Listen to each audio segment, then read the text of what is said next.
സാധാരണ നമ്മൾ ticket book ചെയ്യുന്നത് എങ്ങനെയാണ്? IRCTC, ഇക്സിഗോ പോലെയുള്ള ഓൺലൈൻ ആപ്പുകൾ വഴി. അതുമല്ലെങ്കിൽ റെയിൽവേ സ്റ്റേഷനിൽ പോയി ഡയറക്റ്റ് ആയിട്ടായിരിക്കും നമ്മൾ ടിക്കറ്റ് ബുക്ക് ചെയ്യുന്നത്. റെയിൽവേ സ്റ്റേഷനിൽ പോയാണെങ്കിൽ നമ്മൾ ഈ ഫോം ഫില്ല് ചെയ്തായിരിക്കും ടിക്കറ്റ് ബുക്ക് ചെയ്യുന്നുണ്ടാവുക. ഈ റിസർവേഷൻ ഫോം നോക്കിയാൽ അറിയാം, ഇതിൽ 6 പേരുടെ പേര് എഴുതാനുള്ള കോളം മാത്രമേ ഉള്ളൂ. ഇതിന്റെ അർത്ഥം എന്താണ്? നമുക്ക് ഒരേ സമയം 6 പേർക്ക് മാത്രമേ ടിക്കറ്റ് ബുക്ക് ചെയ്യാൻ പറ്റുകയുള്ളൂ. 6 പേരിൽ കൂടുതലുണ്ടെങ്കിൽ ആദ്യത്തെ 6 പേർക്ക് കിട്ടുന്ന സ്ഥലത്തായിരിക്കത്തില്ല അടുത്ത 6 പേർക്ക് സീറ്റ് കിട്ടുന്നുണ്ടാവുക. വേറെ കമ്പാർട്ട്മെന്റിലോ അതുമല്ലെങ്കിൽ വേറെ ബോഗിയിലോ ആയിരിക്കും അടുത്ത ആളുകൾക്ക് സീറ്റ് കിട്ടുന്നുണ്ടാവുക. ഇനിയിപ്പോൾ ഓൺലൈൻ ബുക്ക് ചെയ്താൽ ഇത് തന്നെയാണ് അവസ്ഥ. ഒരേ സമയം 6 പേർക്ക് മാത്രമേ സീറ്റ് ബുക്ക് ചെയ്യാൻ പറ്റുകയുള്ളൂ. അങ്ങനെയെങ്കിൽ നമ്മൾ 10-15 ആളുകൾ അടങ്ങുന്ന ഒരു ഗ്രൂപ്പ് ട്രാവലാണ് ചെയ്യാൻ ഉദ്ദേശിക്കുന്നത് എങ്കിൽ എങ്ങനെ ടിക്കറ്റ് ബുക്ക് ചെയ്യും? അതിനാണ് ബൾക്ക് ബുക്കിംഗ്.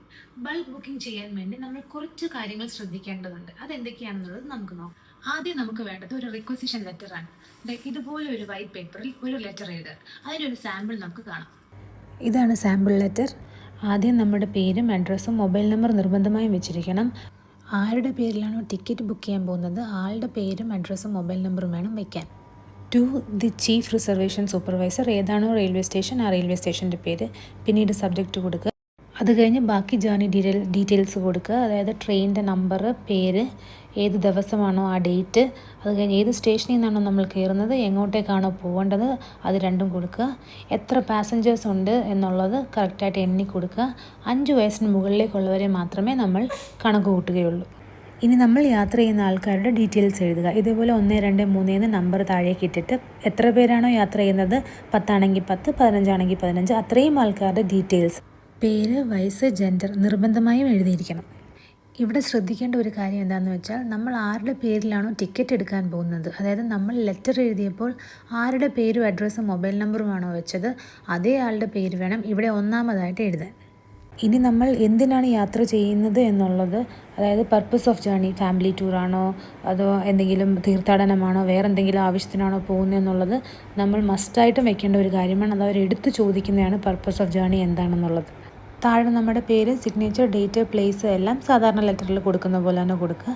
ഇതാണ് ഒരു സാമ്പിൾ ലെറ്റർ. ഇതിങ്ങനെ തന്നെ എഴുതണം എന്നില്ല, ഏത് രീതിയിൽ വേണമെങ്കിലും എഴുതാം. പക്ഷേ എഴുതുമ്പോൾ ഈ പറഞ്ഞ കാര്യങ്ങളെല്ലാം നിർബന്ധമായും അതിൽ ഉൾക്കൊള്ളിച്ചുകൊണ്ട് എഴുതുക എന്ന് മാത്രം. അടുത്ത സ്റ്റെപ്പ് എന്ന് പറയുന്നത് ജെറോക്സ് കോപ്പീസ്. നമ്മളിപ്പോൾ എഴുതിയ ലെറ്ററിന്റെയും ആരുടെ പേരിലാണോ നമ്മൾ ടിക്കറ്റ് ബുക്ക് ചെയ്യാൻ പോകുന്നത് ആളിന്റെ ആധാർ കാർഡിന്റെയും 3 ഫോട്ടോ കോപ്പീസ്, നിർബന്ധമായും 3 ഫോട്ടോ കോപ്പീസ് നമ്മൾ റെയിൽവേ സ്റ്റേഷൻ പോകുമ്പോൾ കൊണ്ടുപോയിരിക്കാം. അടുത്തത് റിസർവേഷൻ ഫോം ഫില്ല് ചെയ്യുക എന്നുള്ള സ്റ്റെപ്പാണ്. അത് ഏറെക്കുറെ എല്ലാവർക്കും അറിയാവുന്ന കാര്യമാണ്.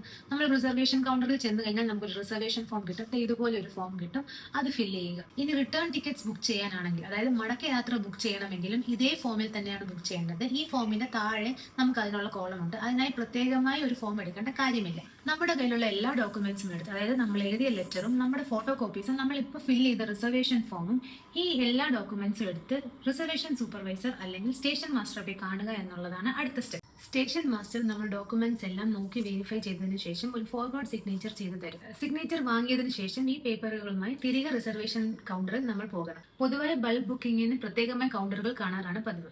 അവിടെ നമ്മൾക്ക് ഇപ്പോൾ സിഗ്നേച്ചർ കിട്ടിയ ഡോക്യുമെന്റ്സ്, നമ്മൾ ഫില്ല് ചെയ്ത ഫോം, ലെറ്റർ ഇതെല്ലാം കൊണ്ട് കൊടുത്തിട്ടുണ്ടെങ്കിൽ നമുക്ക് ടിക്കറ്റ് ബുക്ക് ചെയ്ത് വാങ്ങിക്കാവുന്നതാണ്. ഇനി ഒരു പ്രധാനപ്പെട്ട കാര്യം, ഇതൊരു ഡിസ്ക്ലെയിമറായി കൂട്ടിയാൽ മതി. ഞാനൊരു റെയിൽവേ ഉദ്യോഗസ്ഥയല്ല. ഞാൻ എക്സ്പീരിയൻസ് ചെയ്തതും അന്വേഷിച്ചറിഞ്ഞതുമായ കാര്യങ്ങൾ നിങ്ങളോട് ഷെയർ ചെയ്യുന്നു എന്ന് മാത്രം. നാളെ ചിലപ്പോൾ ഈ നിയമങ്ങൾ മാറാം. അതുകൊണ്ട് നമ്മൾ എന്ത് കാര്യം ചെയ്താലും, സർക്കാർ സംബന്ധപ്പെട്ടതോ അതല്ലാത്തതോ ആയ എന്ത് കാര്യം തന്നെ ആയാലും, അപ്പോൾ നിലവിലുള്ള നിയമവശങ്ങളെ പറ്റി ഒന്ന് അന്വേഷിച്ചിട്ട് ചെയ്താൽ നമുക്ക് കാര്യങ്ങൾ കുറച്ചും കൂടി ഈസി ആയിട്ട് ചെയ്യാം. ഇനിയിപ്പോൾ ഓണം വെക്കേഷൻ ആണ് വരുന്നത്. ഫാമിലി ആയിട്ടൊക്കെ ടൂറുകൾ ആരെങ്കിലുമൊക്കെ പ്ലാൻ ചെയ്യുന്നുണ്ടാവും. അതുകൊണ്ട് ഈ വീഡിയോ ഒരാൾക്കെങ്കിലും ഉപകാരപ്പെടുമെന്ന് വിശ്വസിക്കുന്നു. മറ്റൊരു വീഡിയോയിലൂടെ കാണാം. താങ്ക്